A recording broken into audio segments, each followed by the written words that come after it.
Hello, this is Bob Winder from Logan Growth. I'm also a professor of Finance 425, Private Equity, Venture Capital, and Mergers and Acquisitions.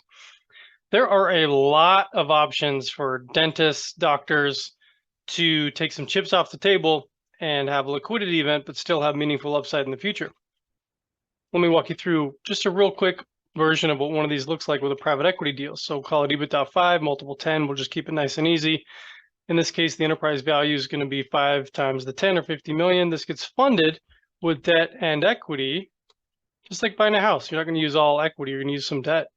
In this case, probably get about 5x total leverage to 25 million. The remainder gets funded with equity, so 25 million. So you, the investor and the seller, you're going to continue to own about 40, call it 40% of the business. That's an ideal number. So in this case, you're not going to have to reinvest 20 million, which is 40% of the enterprise value. You only have to reinvest 40% of the equity value, which is only 10 million.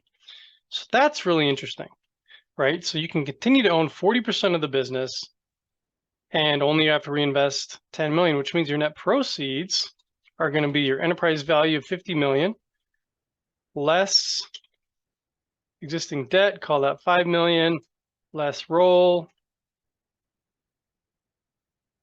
which of course is that 10 million. So now your net proceeds is actually going to be that 50 million minus the 5 minus the 10, or 35 million. Now this is really interesting, but the whole idea here is this isn't going to be the only liquidity event.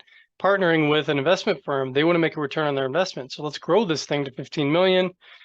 Multiple is probably going to expand because you're bigger, you're better, you're more interesting. Enterprise value, therefore, is going to expand dramatically. Debt has actually increased because you've used more debt to buy additional locations, but equity value has increased dramatically because the enterprise value has grown so much, of which you continue to own 40%.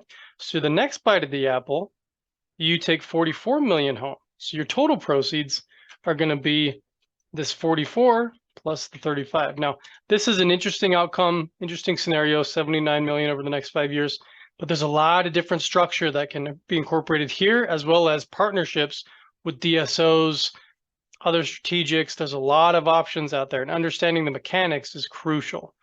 So I'm happy to run through a whiteboard session like this, answer any questions, put on my professor hat, and help you become more informed as to all the different options and opportunities at your disposal.